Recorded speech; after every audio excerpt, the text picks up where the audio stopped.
Everybody ain't your partner. Everybody ain't no real nigga. If I say I got you, I got you.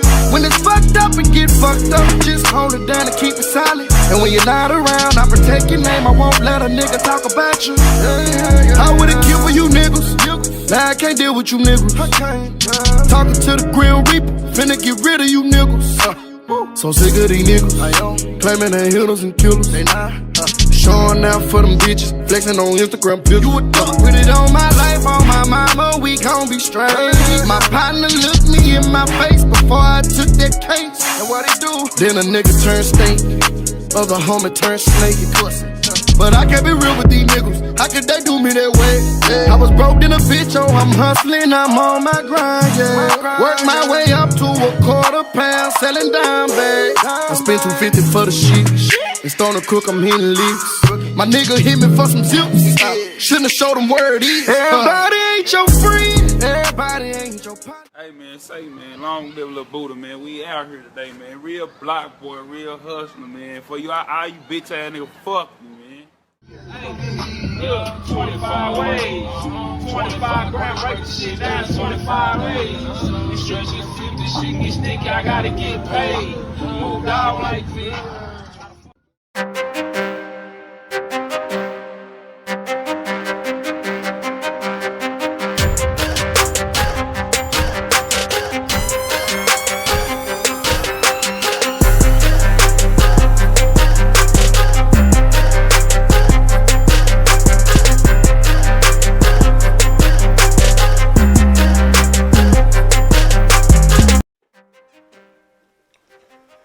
What's the deal, my people?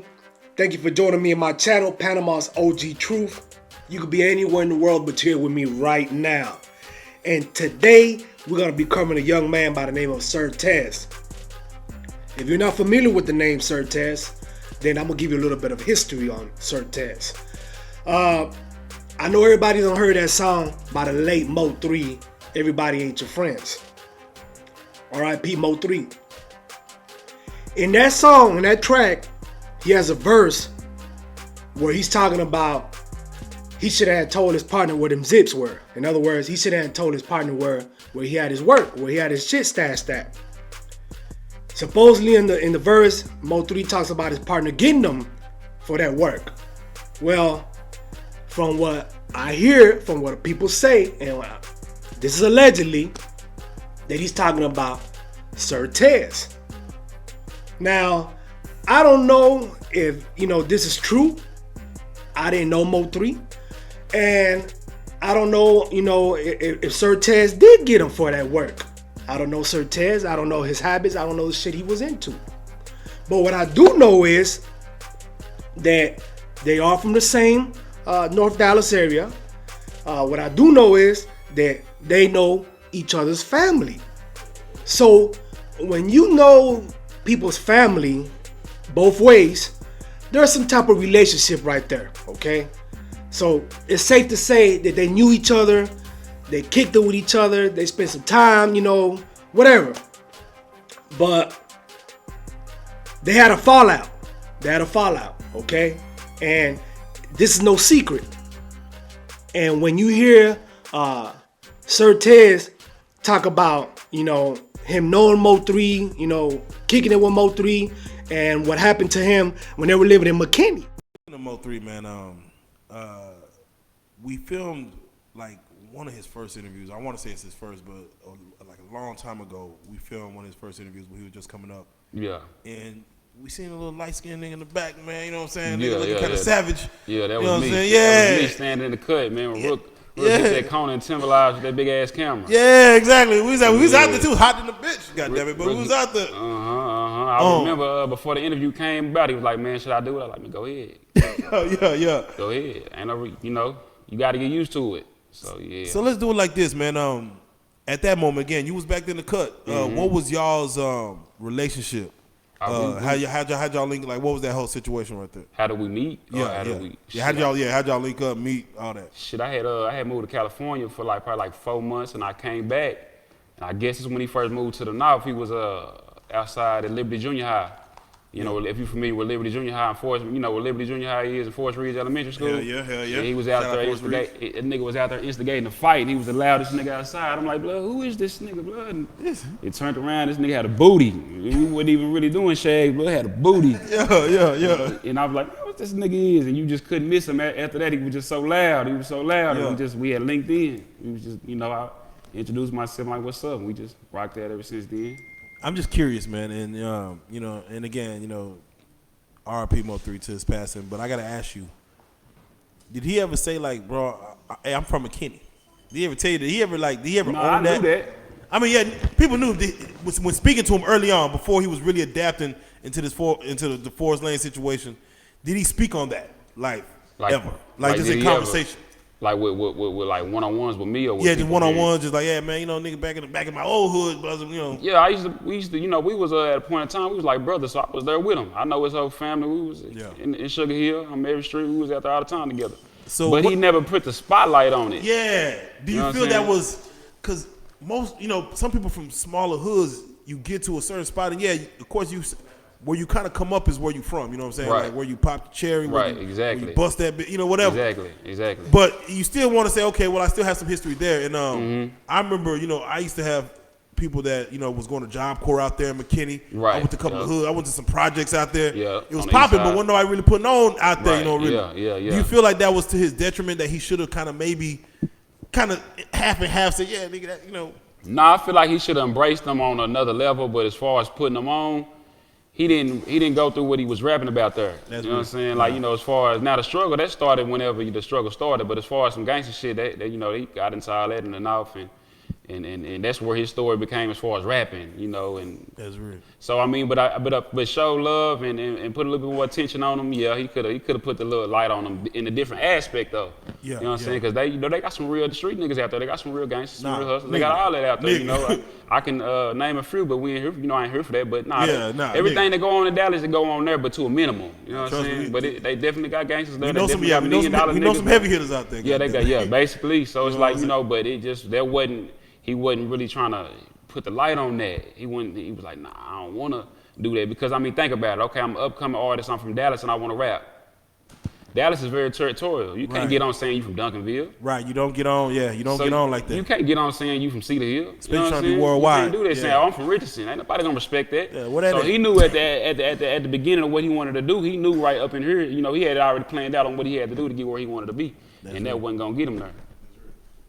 So I'm gonna ask you this as a person that was close to Mo3. Was he really like that? So all that. Okay. Yeah. You know, even though we ain't see eye to eye for the last 3-4 years, but he was like that. Yeah, and I remember when he was first with mind you, I had some ties in Garland and shit with Puka Leroy. And I remember he was just like a young shooter from Puka Leroy. I'm like, this nigga right here wild as fuck. Yeah. Fuck, goddammit. Yeah. What you said you wasn't seeing eye to eye, man. Again, and I know his circle kind of changed a little bit. What was the situation with that behind that, as far as not seeing eye? Can you speak on that as far as what? Yeah, I mean, it wasn't nothing to the point where I can't speak on it. I just I kind of wished I was rapping and speaking on it while that man was still here. You know what I'm saying? Because he ain't here, and it's like, I can speak face to face with him on or off the camera about our problems, but it kind of led into something bigger than it should have. But it was a situation where we had just got a spot in McKinney. Me and his little brother, Kogati, they just, we was on our third spot in McKinney. And, you got to understand, it's McKinney, man. There's a lot of white people around us. So the lady downstairs, this was our third spot over there. We had broken all the rest of them in. We was cool, but this lady downstairs, you can tell she was like really, into the community. She had plants and shit. She was really comfortable. And we on top the bitch, you know what I'm saying? And Mo3, he just naturally a loud nigga. So he was just being loud. I'm like, blood, you gotta bick it and pipe down, because this lady downstairs really like where she at. Yeah. You know what I'm saying? And she ain't really finna take to, us. If we do it right, we can be all right. But the way we doing it, we just introducing ourselves, and you loud like this, it ain't gonna work. So I guess she sent her daughter, or whoever it may be, she came knocked on the door. And I looked at blood, I said, pipe down, I just told you this. So long story short, the police ended up coming to the door. And when the police came to the door, I'm already a convicted felon. We doing our thing, and now, got to go into detail. So I'm like, bro, do not open that door. He on some shit like, hey, we gonna go ahead and we're gonna go here, but I don't want to make it worse. I don't want to make it worse. But I'm like,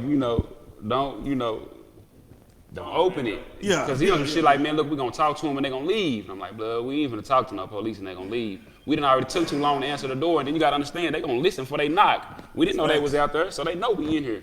So long story short, I'm trying to get my shit together, because I'm like, I've been in this, I come from this, they can't get in the door, they can't come in, or they wouldn't be knocking. So I'm like, just chill, they gonna have to leave, or they might sit outside all night, but that's all right, we gonna huddle up. Wait till they leave, and we gonna go on about our business. So long story short, I'm walking to the back of the room, and they open the door. So while they trying to talk to him, they bust through, get out my way. Wait, who opened the door? Oh, yeah, okay. Yeah, they open the door. I'm tripping, goddamn They open the door, they gonna hear, but they thinking they gonna talk to him. Their intentions wasn't fucked up. So they thinking they was gonna talk to him, but it wasn't a conversation. So they came in, and I'm looking for my pistol, and I'm looking for everything that's going on. I'm like, damn, I'm trying to make sure that, I'm trying to wiggle. I'm trying to figure out how I can get out of this. But I mean, at this point, I'm digging my dirt. Yeah. So it's like, shit, they come in, I fake sleep in the back room. They come in the back room and they like, man, get up, no, you ain't sleep. They hit me with flashlights and shit. I'm like, fuck. So I'm just shit, I'm sick. And they sit us all down and they got us all handcuffed behind each other. 3 the only one ain't handcuffed. Yeah. And remind you, this is our 3rd spot. I've been on the run in McKinney, you know what I'm saying? So they already, somebody telling on me, I'm bouncing from spot to spot. I'm trying to really, rebuild. So I done lost a lot. So they only find my shit. They wasn't supposed to, if you know anything about the law, when they come illegally, they can't conduct a full search. They can only get what they can see in eyesight. They can't go in your shit and they can't rip it up because they're not supposed to be there. Right. So my shit, like I was trying to hide it, wasn't in eyesight. So, I mean, it was in eyesight. So he grabbed that, he grabbed everything I had. Luckily, they didn't find the strap and they took me to jail. So this is where the problem kick in. They took my money and they locked me up. So while I'm sitting in the county, I'm like, blood, you gonna come get me out? Blood didn't come get me out. So, you know what I'm saying? I had to wiggle my way and get out the county, and blood, it was your fault they was there in the first place. Yeah. So it was just something that I just couldn't sweep under the rug. It was just I couldn't, nah. Bro, that was a real issue, bro. I ain't gonna lie, goddamn. Let me just skip it. But see, like I want to say though, nigga wasn't probably intentionally trying to do that. I don't even want to say probably. I know that wasn't his intentions, but it led to that. And it led to like, damn, so fuck me. That's how you had me. I'm sitting in the county. They just took everything from me. I'm on my last legs trying to get back right. And it was just like, nigga just turned his head on me. Like, fuck you. You know what I'm saying? And he was in the strip club throwing buku bands and shit. Shout out to all my people in McKinney. He talks about them living in an apartment complex, and below them, a white lady. Basically being one of those tenants that, any type of noise, any type of weed smoke, partying, whatever, she was complaining. And we all know what type of neighbors those are. All right, we already know how that shit goes. And he was telling Mo3, hey man, you gotta keep it down. Mo3 loud as fuck. So he up in the apartment, doing his thing, talking shit. They're probably up in there smoking weed, probably in there pushing some work up out of there. Whatever they were doing in that apartment, this lady and her daughter call the police on them. The police shoot up to the 2nd floor apartment where Mo3 and Sir Tezz and them live. And make a long story short, he's telling Mo3 and his little brother, hey man, don't open the door to the apartment. Somebody opened the door to the apartment, DPD kick in, Sir Tezz end up catching a dope case. All right, he talking about having a gun. The law's not finding the gun, but they found his work. Okay, he talks about going to the county and telling Mo3, hey man, what's up, man? Get me about this bitch. Post my bond. And Mo3 flat out, basically turning his back on him. Like, fuck you. You on your own.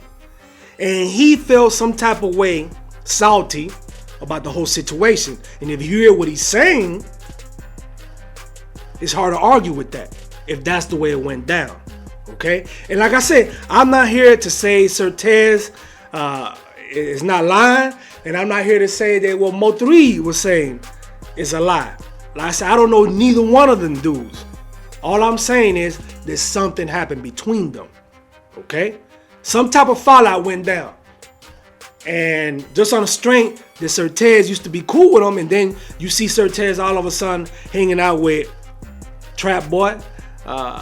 people that were known enemies to Mo3, it just makes you say like, But what brings me to this, Sir Tezz, he just got hit up.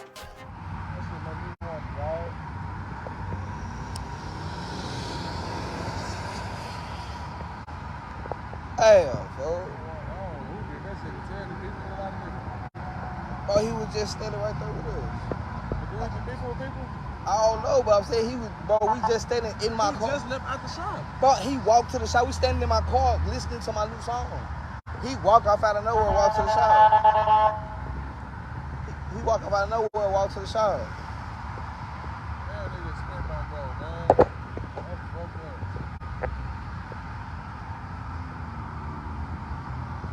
One, two, three, 4, 5, 6, 7, 8. Got bullet hole from the front, that big 1, 2. It's something in the front? That little hole, that little hole right there? Yeah, yeah. Yeah, that fool right up on him and did that shit. Oh, God. I'm just hoping. The nigga at the shop said he seen somebody with a mask on, bro, all black on, bro. Like a little Ethiopian dude who like, hey, Jermaine, that's somebody with an all black mask. We all inside the shop, so we look. I'm like, no, the fuck? I go outside and look, I'm looking. I don't see nobody in all black though. I don't see nobody in no car, look over the thing and everything, I'm looking. Like, bro, I don't see nobody. So we sitting there, we talking, he jumping into the drive off. Nah, I just got here like 30 seconds ago.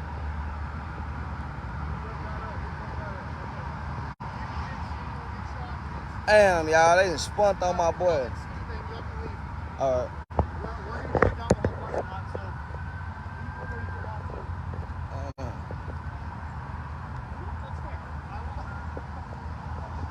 Who they pulling that out for? Who was that?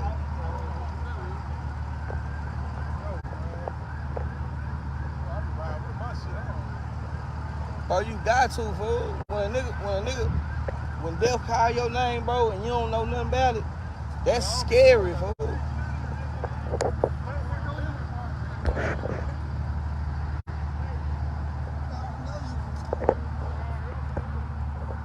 Damn.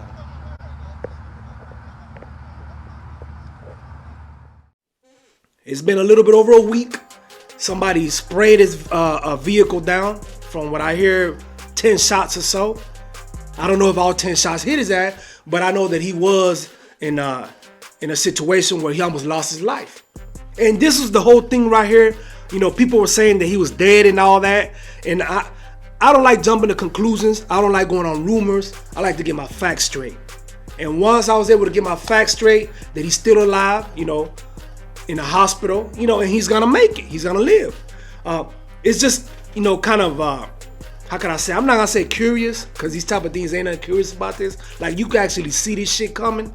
But my point is that, look at how long it's been already since Mo3 passed away. All right? And a lot of people say that this might be karma, or it might be get back for Mo3's murder. So, when you live in the way, you know, these cats live, and I don't mean no disrespect, I don't mean no harm, but when you living in the streets and also trying to be a rapper, if you're in the limelight, you know, you constantly in social media, there's things that come with this, especially if you have past history with certain people in your own city. So the possibilities, like I said, I'm not gonna speculate. I'm not gonna say that this is get back for what happened to Mo3. I'm not gonna say that this is get back for, you know, him having a fallout with Mo3 back in the game. I'm not saying that. You know, y'all seen that video of him in rainwater at the zoo.